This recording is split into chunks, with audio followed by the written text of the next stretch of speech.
Welcome back ناظرین، میں نے آپ سے کہا تھا کہ آج کراچی میں ایک اور احتجاج ایم کیو ایم پاکستان کی جانب سے منعقد کیا گیا ہے۔ اس وقت میرے ساتھ موجود ہیں امپورٹنٹ شخصیت ایم کیو ایم پاکستان کی ڈپٹی کنوینر عامر صاحب۔ عامر صاحب السلام علیکم۔ جی وعلیکم السلام۔ عامر صاحب، ایک احتجاج ہم نے دیکھا جس میں آپ لوگ پٹ گئے۔ دیکھیں، پٹنا بھی بہادری کا کام ہوتا ہے، پٹ کے بھاگے نہیں اور کھڑے ہیں اپنی جگہ پر اور اپنے مطالبات سے پیچھے نہیں ہٹ رہے۔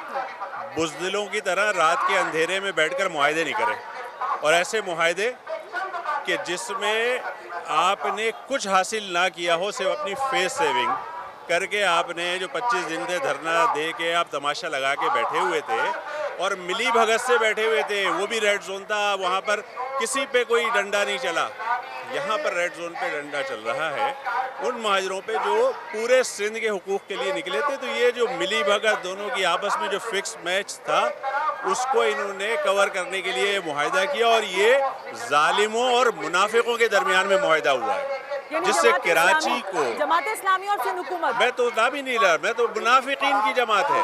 میں کہہ رہا ہوں کہ ظالموں اور منافقوں کے درمیان معاہدہ ہوا ہے، اور اس معاہدے کو جو پڑھے لکھے لوگ ہیں وہ اس کو خوب سمجھتے ہیں، دیکھتے ہیں، اور ہماری صحافی برادری اس چیز کو سمجھتی ہے کہ اس معاہدے سے جو ہمارے سب کے مطالبات تھے، کراچی کی تمام سیاسی جماعتوں کے جو مطالبات تھے کہ پورے سندھ کو جو بلدیاتی اختیارات دینے کے لیے، انہوں نے اس کمپین کو بھی نقصان پہنچانے کی کوشش کی ہے ان منافقین نے۔ لیکن انشاءاللہ ایم کیو ایم اس میدان میں اتری ہے اور یہ جدوجہد جاری رہے گی۔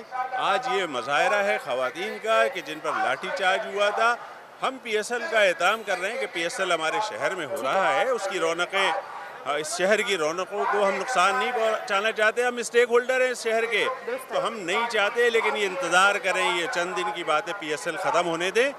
یہ مظاہرے کراچی کی گلی گلی ایک ایک شاہراہ تک پہنچیں گے، ایک ایک شاہراہ تک دھرنے ہوں گے، جب تک پورے سندھ کو، سندھ کے مظلوم سندھی بھائی کو بھی جب تک ہم اس کا حق نہیں دلوا دیں گے ان ظالم وڈیروں اور جاگیرداروں سے، ہم خاموش نہیں بیٹھیں گے۔ یعنی پی ایس ایل کا آپ انتظار کر رہے ہیں۔ عامر بھائی، یہ فرمائیے گا کہ ہم نے دیکھا کہ ڈاکٹر فاروق ستار صاحب جب یہ سب کچھ ہوا، لاٹھی چارج ہوا اور یہ سب کچھ ہوا، تو وہ فوراً بہادرآباد پہنچ گئے۔ میں نے ان سے سوال کیا تھا کہ آپ تو دونوں باہیں پھیلا کر چلے گئے تھے، تو وہاں کیا باہیں پھیلی ہوئی تھی، مسکراہٹیں تھیں، یا ایک سرد مہری تھی؟ کیا لائزن بننے جا رہا ہے آپ لوگوں کا؟ دیکھیں، فاروق بھائی نے اس واقعے کی مذمت کی اور ساتھی کی شہادت کی تعزیت کے لیے وہ تشریف لائے۔ ہم نے ان کو، جو ہمارا بزرگوں کا ایک کلچر ہے، جو روایت ہے، ہم نے اس کو سامنے رکھتے ہوئے ان کا استقبال کیا، ان سے ہم بہت اچھے طریقے سے ملے۔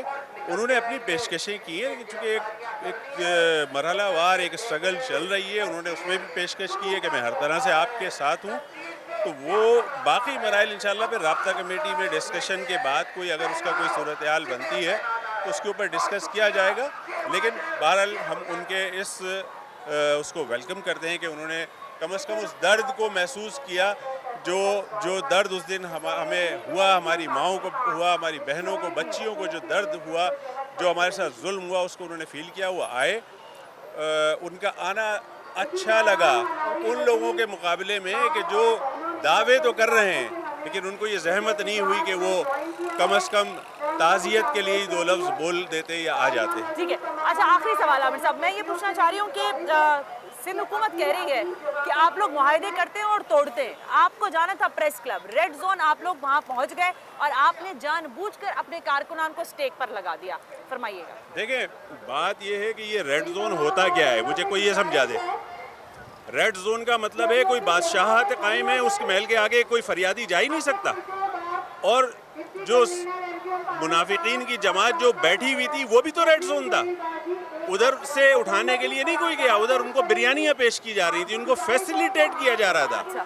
تو یہاں اگر گئے ہیں تو رکاوٹیں پولیس نے اس طرح کھڑی کی ہوئی تھیں کہ جس کی وجہ سے، اور کارکنان میں ظاہر ہے ہم اپنا حق لینے گئے تھے۔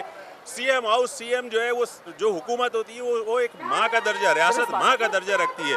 اگر ہم اس ریاست کے پاس، اس کے دروازے پہ کھڑے ہو کر اپنا حق مانگنے گئے ہیں تو کون سا جرم کر دیا بھائی؟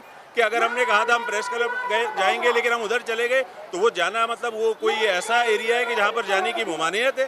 کیا وائٹ ہاؤس کے سامنے مظاہرے نہیں ہوتے؟ کیا 10th ڈاؤننگ اسٹریٹ کے سامنے مظاہرے نہیں ہوتے؟ کبھی کسی نے ان کو تھپڑ مارا ہے؟ کسی نے ان کو کوئی انگلی لگائی ہے؟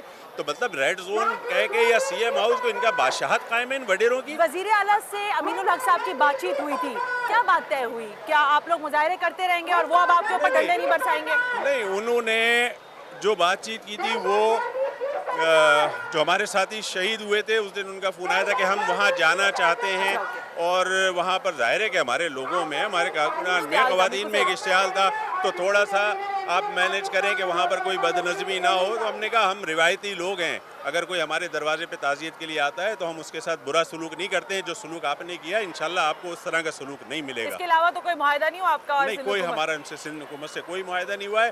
ہم بلدیاتی قانون جو انہوں نے پاس کرایا ہے اس کے خلاف ہیں. اس جو ان دو پارٹیوں نے, منافقوں نے اور ظالموں نے جو معاہدہ کیا ہے اس کو مسترد کرتے ہیں, اور پورے سندھ کے بلدیاتی حقوق حاصل کرنے کی یہ جدوجہد جاری رہے گی. بہت بہت شکریہ عامر خان صاحب ہم سے بات کرنے کے لیے. عامر خان صاحب نے وہی باتیں دہرائی ہیں, لیکن وہ یہ ساتھ ساتھ کہہ رہے ہیں کہ جو کچھ سندھ حکومت نے اور جماعت اسلامی کے مابین جو معاہدہ ہوا ہے, میں کیا کہہ رہی ہوں, ان کے منہ سے آپ نے سنا, وہ کہہ رہے ہیں منافقین اور ظالمین کے درمیان یہ معاہدہ ہوا ہے.